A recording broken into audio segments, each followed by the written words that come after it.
There is a contradiction many people eventually encounter once they begin trying to heal themselves. They hear someone say that nothing is wrong, but their body still hurts, their mind still races, and their life still contains grief, fear, confusion, exhaustion, and loneliness. So they begin wondering whether they failed to understand the teaching or whether the teaching itself ignored something real.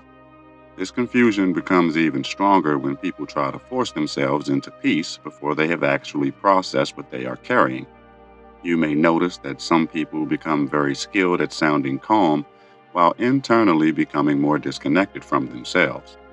One of the reasons this happens is because people often confuse acceptance with emotional shutdown.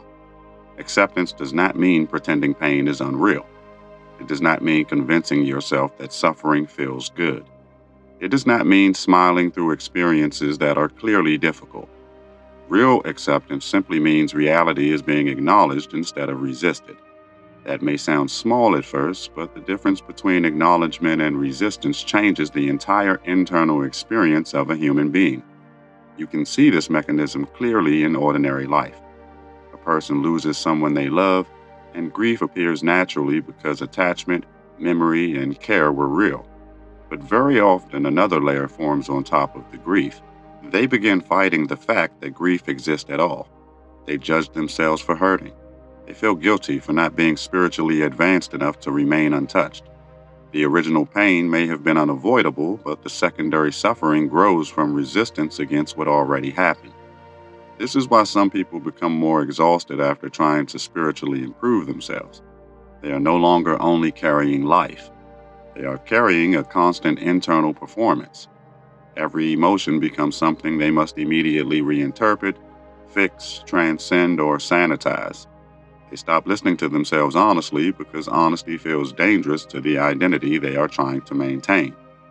Eventually, they begin feeling trapped between their real experience and the version of themselves they believe they are supposed to become. You may notice something important once you begin watching this pattern carefully. The human nervous system does not respond well to being continuously overridden. Emotions that are denied do not disappear simply because they are renamed. Fear, called low vibration, still behaves like fear inside the body. Sadness, called attachment, still behaves like sadness inside the nervous system. Exhaustion, hidden beneath spiritual language, still accumulates pressure over time. The body continues telling the truth even when the mind tries to reorganize the narrative. This does not mean emotions should control everything. It means emotions contain information about your relationship with reality. Anger may reveal violated boundaries. Grief may reveal love. Anxiety may reveal instability or unresolved uncertainty. Emotional pain is not automatically wisdom, but neither is emotional suppression. The deeper intelligence appears when a person can remain present enough to understand what their experience is actually communicating. Many people are secretly trying to escape vulnerability while calling it awakening. They want a version of consciousness where uncertainty disappears completely, emotional discomfort vanishes permanently, and life becomes internally frictionless. But a fully living human being will continue encountering movement, complexity, and emotional intensity because life itself continues moving. Awareness does not remove participation from existence. In many ways, it increases participation because you stop numbing yourself against reality. You become more sensitive to life, not less. This is why genuine peace often looks quieter and less dramatic than people expect. Real peace is not emotional anesthesia. It is not permanent bliss. It is not the inability to feel hurt. Real peace is the reduction of internal war. The grief may still exist, but now the person is not attacking themselves for grieving. Fear may still move through the body, but now they are no longer building an entire identity around resisting fear. Something softens because the conflict against experience begins dissolving. That shift changes perception in ways many people do not anticipate. Once resistance decreases, reality starts becoming easier to see clearly. Emotional energy that was previously spent managing appearances becomes available for awareness instead. The person stops asking, "How do I escape this feeling immediately?" and begins asking, "What is this experience showing me about my relationship with life?" That question creates a completely different direction of growth. Understanding becomes more important than self image. You can also begin noticing how often people weaponize positivity against themselves. They repeat phrases about gratitude while secretly feeling ashamed for struggling. They speak about abundance while living in exhaustion. They say everything is happening perfectly while ignoring obvious dysfunction inside relationships, systems, and personal behavior. Over time, this creates fragmentation because the internal experience and the external language stop matching each other. A human being cannot remain deeply coherent while continuously abandoning their honesty. This is why truth often feels relieving before it feels inspiring. There is relief in finally admitting that something hurts. There is relief in no longer pretending confusion is clarity. There is relief in acknowledging that growth can include disorientation, emotional fatigue, and contradiction. Ironically, this honesty usually creates more stability than forced positivity ever could. Reality becomes easier to work with once it is no longer being denied. You may notice another contradiction hidden beneath all of this. Some suffering genuinely comes from life itself, while some suffering comes from the identity structure trying to maintain control over life. Physical loss hurts because attachment exists. Betrayal hurts because trust existed. Uncertainty hurts because human beings naturally seek orientation and safety. But then the mind often begins constructing additional layers of interpretation. This should not be happening. I must be failing. I should already be beyond this. Those secondary narratives often create more suffering than the original event. This does not mean life becomes easy once this is understood. It means unnecessary suffering gradually decreases. The person begins conserving energy that was previously spent fighting reality. Emotional movement still happens, but it moves instead of becoming trapped.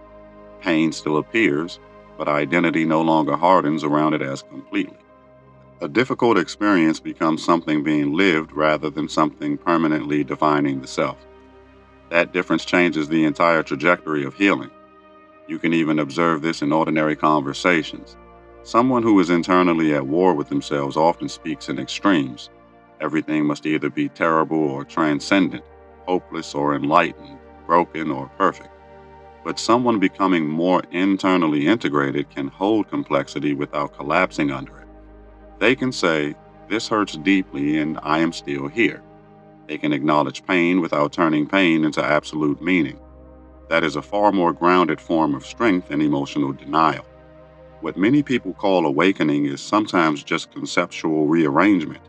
They adopt new ideas, new language, and new beliefs, while their actual relationship with themselves remains largely unchanged. But deeper transformation begins affecting ordinary moments. It changes how someone responds to disappointment. It changes how honestly they can speak about their emotions. It changes whether they can remain present during uncertainty without immediately escaping into distraction, ideology, or performance. The evidence appears in lived experience long before it appears in spiritual vocabulary. This is also why healing rarely moves in a perfectly linear direction. A person may understand something intellectually years before their nervous system fully integrates it. They may revisit the same emotional territory multiple times from deeper levels of awareness. This does not always mean they are failing. Sometimes it means their understanding is becoming more embodied. The mind learns quickly compared to the rest of the human system. Real integration often unfolds slower than conceptual insight. Eventually, a person begins realizing that nothing is wrong does not mean nothing hurts. It means existence itself is not fundamentally broken simply because difficulty exists within it. Pain is part of reality, but resistance turns pain into identity, ideology, and endless internal conflict. Once that becomes visible, the goal slowly stops being emotional perfection. The goal becomes deeper honesty, clearer participation, and less fragmentation between what is actually being lived and what is being claimed. And once someone begins seeing that distinction clearly, they often start noticing how many parts of modern spirituality were quietly teaching people to abandon themselves while calling it transcendence.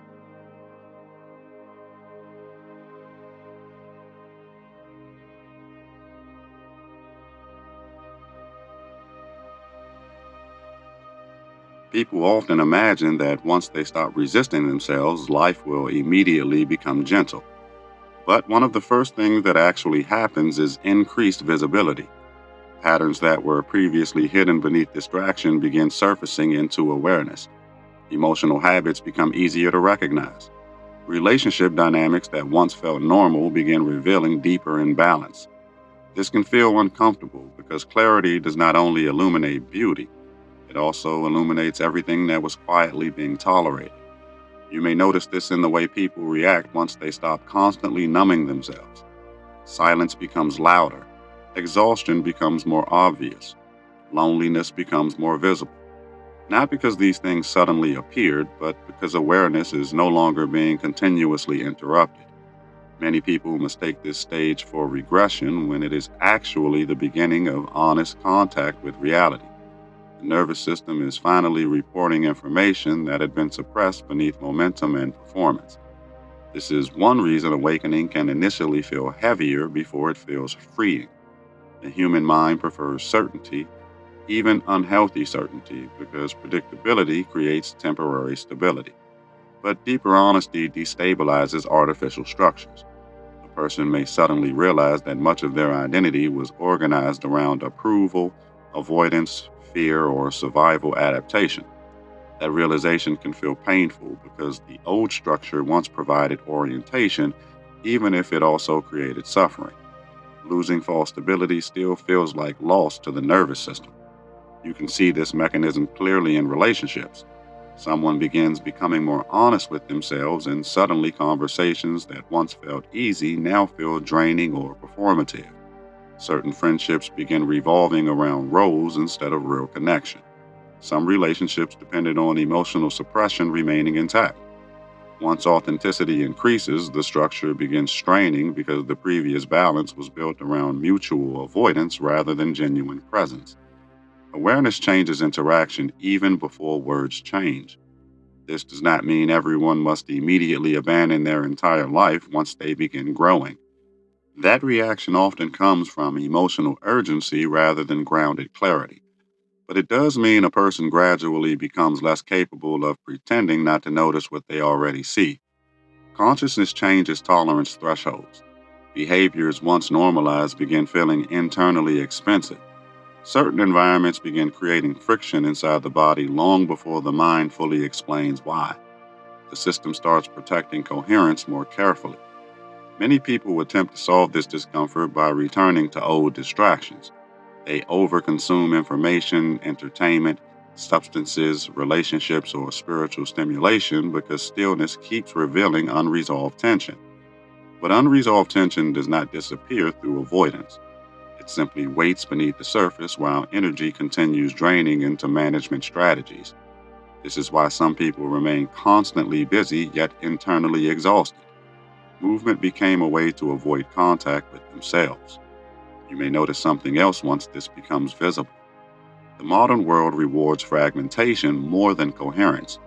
A fragmented person is easier to manipulate because their attention is constantly divided. Their identity becomes dependent on external validation, stimulation, and reaction. Systems built around consumption often depend on people remaining internally disconnected enough to keep searching outside themselves for completion. This is why coherence can quietly feel rebellious even when no outward rebellion is occurring. Coherence does not mean becoming emotionally perfect. It means your internal reality and external expression begin aligning more honestly. What you feel, what you think, what you say, and how you live slowly stop contradicting each other as intensely. This creates a form of stability that is very different from control. Control depends on force and constant management. Coherence depends on reduced internal division.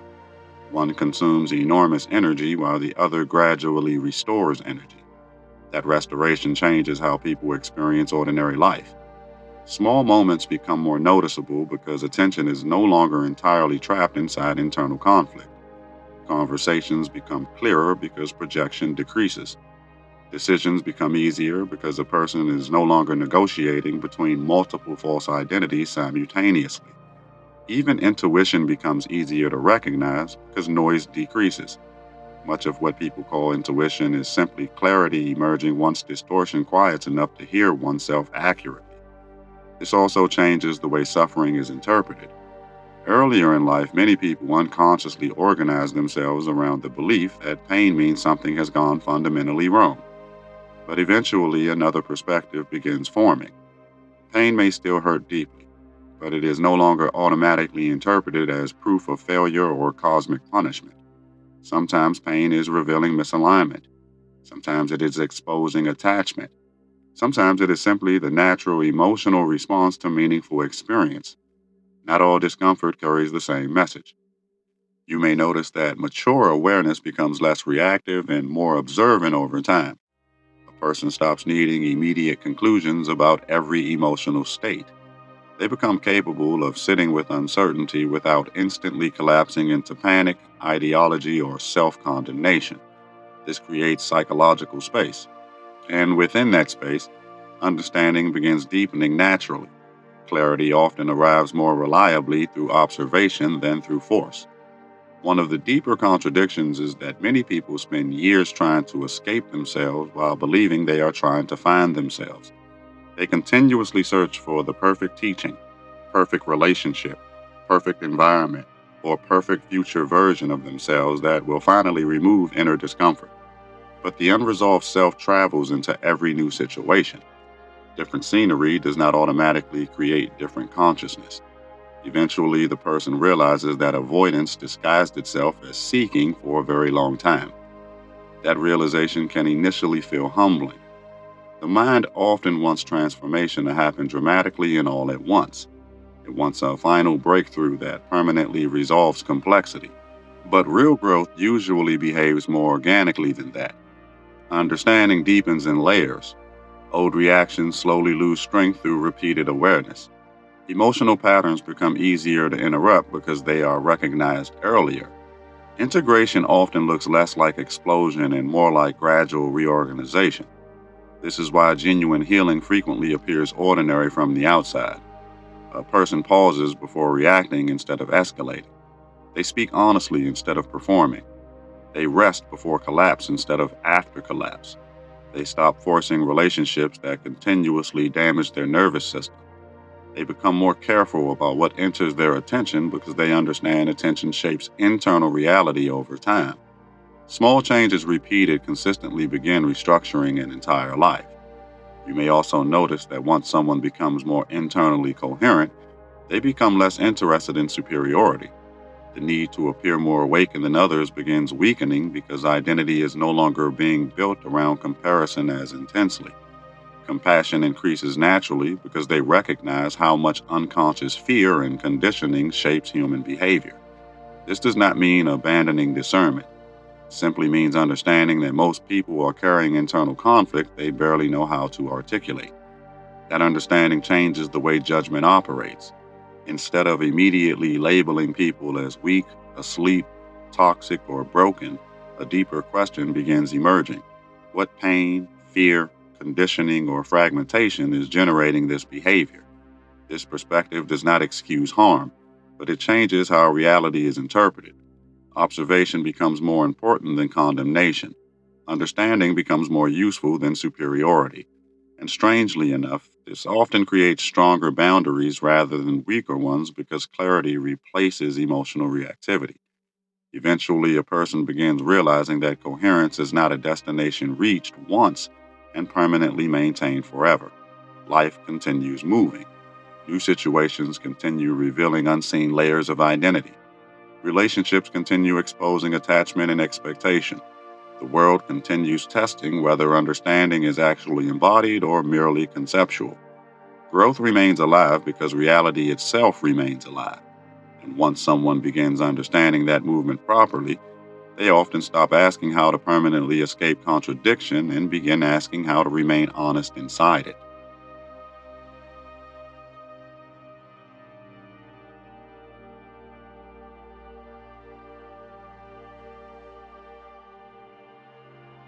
A deeper shift begins once a person realizes that contradiction is not always a sign of failure. Sometimes contradiction appears because reality itself contains multiple truths operating at the same time. A person can deeply love someone and still recognize the relationship is unhealthy. They can feel gratitude for life while also feeling exhausted by it.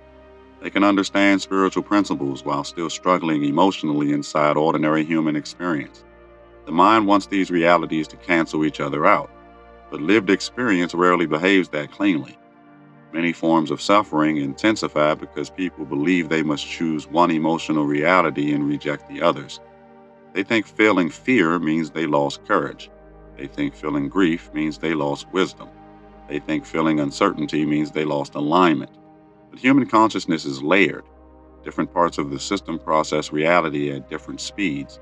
Intellectual understanding often arrives long before emotional integration fully catches up. You may notice this after major internal realizations. Someone understands clearly that their worth is not dependent on external approval, yet their body still reacts anxiously when rejected or misunderstood. This creates confusion because they assume understanding should immediately erase emotional conditioning. But conditioning is not removed through one moment of insight. Repeated emotional patterns become physically embedded through years of reinforcement. The nervous system learns through repetition just as much as the mind does. This is why patience becomes far more important than intensity. Many people approach transformation aggressively because they are secretly trying to escape discomfort as quickly as possible. They consume endless teachings, chase breakthroughs, and pressure themselves to become a perfected version of consciousness. But force often creates additional fragmentation because the person begins rejecting the very parts of themselves that need understanding. Internal war cannot create genuine peace. You can see this mechanism clearly in spiritual environments built around constant positivity. Pain becomes treated like failure. Doubt becomes treated like weakness. Anger becomes treated like low consciousness. People begin performing emotional states instead of honestly processing them. The result is not healing, but suppression wearing spiritual language. The unresolved emotions do not disappear. They simply move deeper underground where they continue shaping behavior indirectly. Eventually, the contradiction becomes impossible to ignore. A person may speak beautifully about love, unity, or awareness while privately collapsing under anxiety, resentment, or emotional exhaustion. The external philosophy and the internal reality stop matching each other. This often creates shame because the person believes they should already be beyond certain struggles. The shame slows healing because it adds judgment on top of pain. The system becomes burdened twice. Real integration usually begins when a person stops treating their humanity like an obstacle to consciousness. Emotional reactions stop being interpreted as proof of spiritual failure and begin being approached as information. Fear reveals attachment. Anger reveals violated boundaries or accumulated pain. Sadness reveals meaningful loss or emotional exhaustion. Even confusion can reveal that old frameworks are no longer fully capable of holding new awareness. The experience changes once emotions become signals instead of enemies. This also changes how people relate to progress itself. Earlier in development, progress is often imagined as linear improvement. A person expects themselves to become steadily calmer, wiser, clearer, and more emotionally stable over time. But real growth often behaves cyclically. Old patterns return in new forms. Earlier fears resurface under different conditions.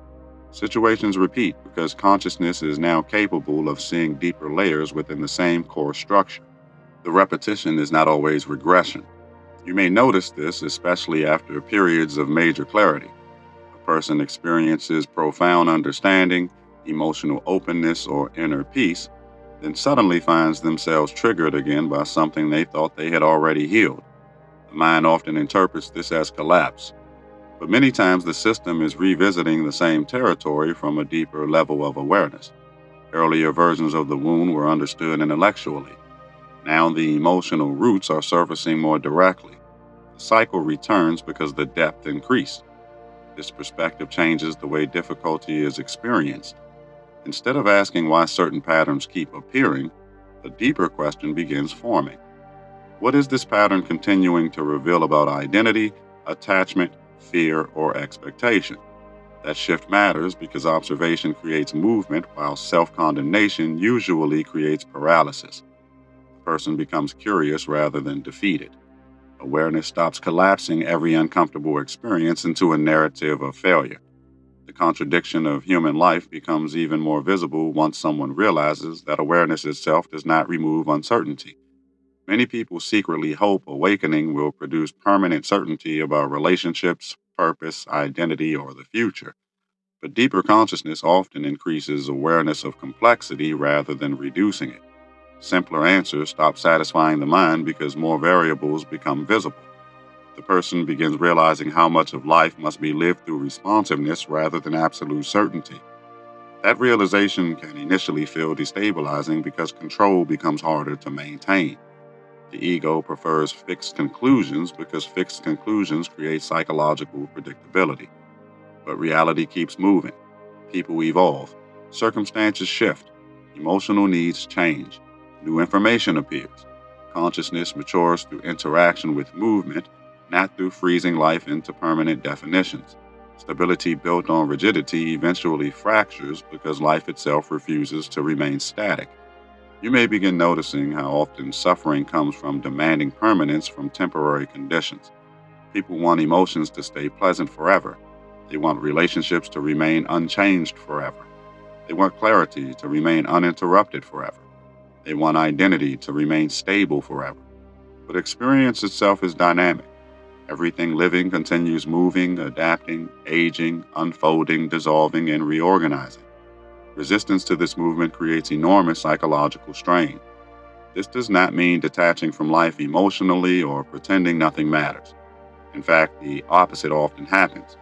Once someone stops demanding permanence from reality, they can finally become more present with it. Conversations become more valuable because they are temporary. Relationships become more meaningful because they are alive instead of guaranteed. Joy becomes easier to feel because the mind stops obsessively trying to secure it forever. Presence increases when control relaxes. One of the deeper contradictions is that vulnerability often creates stronger stability than emotional armor. Many people protect themselves through emotional distance because they fear pain, rejection, or disappointment. But constant self protection slowly disconnects them from intimacy, honesty, and genuine connection. The walls built to prevent suffering also prevent depth. Over time, the person may appear stable externally while internally feeling isolated and emotionally starved. Real strength begins looking different once this becomes visible. Strength is no longer defined by emotional suppression or constant certainty. It becomes the ability to remain present with reality without immediately fleeing into avoidance, control, or performance. A person becomes capable of honest conversation without collapsing. They become capable of feeling grief without losing themselves entirely inside it. They become capable of uncertainty without demanding immediate false conclusions. Flexibility begins replacing rigidity. This changes how people move through ordinary daily life. They become less reactive to emotional weather because emotions are no longer interpreted as permanent identity. Anxiety becomes a temporary state instead of proof that something is fundamentally wrong. Sadness becomes an experience moving through the system rather than a total definition of self. Even joy becomes cleaner because it is not constantly burdened by the fear of losing it. Emotional movement becomes less threatening once identity stops fusing with every passing state. You may notice something important beginning to emerge through all of this. The goal was never to become invulnerable. The goal was never to permanently eliminate contradiction from human experience. The deeper movement is toward honesty, responsiveness, and coherence inside a reality that continues evolving. A person stops demanding impossible perfection from themselves and begins developing the capacity to remain conscious within complexity itself. And strangely enough, that is often where a quieter form of peace first begins appearing. Not the fragile peace built from avoiding discomfort, and not the performative peace built from pretending everything feels enlightened all the time. A steadier peace begins forming when a person no longer needs every part of life to resolve into perfect certainty before they allow themselves to remain present within it. If this transmission resonated, the spiral continues. You did not arrive here by chance, and you do not leave unchanged. More teachings are unfolding across the Vaharat library, each one meeting you where you are, not where you think you should be. Follow resonance. The next threshold is already listening.